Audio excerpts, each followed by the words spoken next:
ଶରଣକୂଳ ଥାନା ଅଧିକାରୀଙ୍କ ନାଁରେ ବଳାତ୍କାର ମାମଲା। ନୟାଗଡ଼ ଜିଲ୍ଲା ଶରଣକୂଳ ଥାନା ଅଧିକାରୀଙ୍କ ନାମରେ ବଳାତ୍କାର ଅଭିଯୋଗ ହୋଇଛି।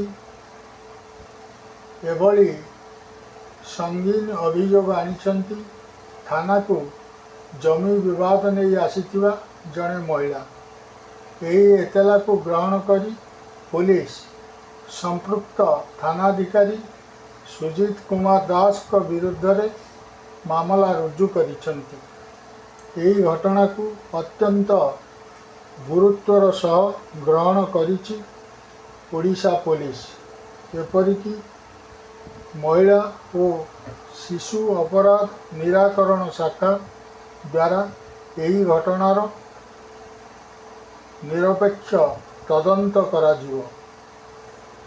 ତଦନ୍ତ ପ୍ରକ୍ରିୟାର ସ୍ୱଚ୍ଛତା ଓ ନିରପେକ୍ଷତାକୁ ଦୃଷ୍ଟିରେ ରଖି ଶ୍ରୀ ଦାସଙ୍କୁ ଶରଣକୂଳ ଥାନାରୁ ଜିଲ୍ଲା ମୁଖ୍ୟାଳୟକୁ ବଦଳି କରାଯାଇଥିବା ରାଜ୍ୟ ପୁଲିସ ମୁଖ୍ୟାଳୟ ପକ୍ଷରୁ ସୂଚନା ଦିଆଯାଇଛି।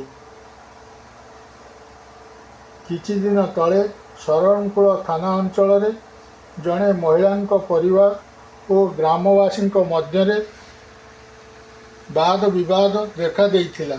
ଏନେଇ ମହିଳା ଓ ତାଙ୍କ ପରିବାର ନାମରେ ଶରଣକୂଳ ଥାନାରେ ମାମଲା ହୋଇଥିଲା। ଥାନା ଅଧିକାରୀ ସୁଜିତ କୁମାର ଦାସ ମହିଳାଙ୍କୁ ମାମଲାରେ ସହଯୋଗ କରିବାକୁ କହି ଫୋନ୍ ନମ୍ବର ନେଇଥିଲେ।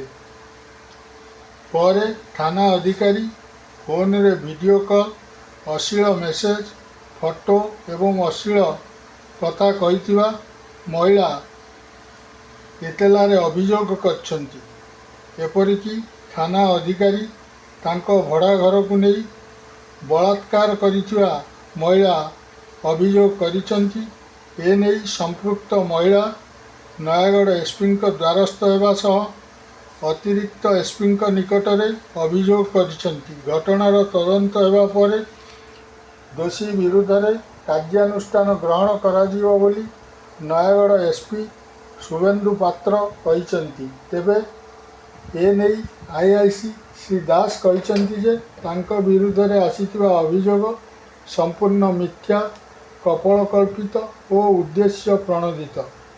ଶ୍ରୀ ଦାସଙ୍କ କହିବାନୁଯାୟୀ ସମ୍ପୃକ୍ତ ମହିଳା ସେତେବେଳେ ଗ୍ରାମବାସୀଙ୍କ ବିରୋଧରେ କାର୍ଯ୍ୟାନୁଷ୍ଠାନ ନେବାକୁ ଦାବି କରିଥିଲେ, ମାତ୍ର ସେ ତାହାକୁ ଗ୍ରହଣ ନ କରିବାରୁ ଏଭଳି ମିଥ୍ୟା ଅଭିଯୋଗ ତାଙ୍କୁ ବଦନାମ କରିବାକୁ ଆଣିଛନ୍ତି ବୋଲି ଥାନାଧିକାରୀ ଶ୍ରୀ ଦାସ କହିଛନ୍ତି। ତେବେ ଯେଉଁ ମାମଲା ତାଙ୍କ ବିରୁଦ୍ଧରେ ରୁଜୁ ହୋଇଛି ତାହାର ତଦନ୍ତରେ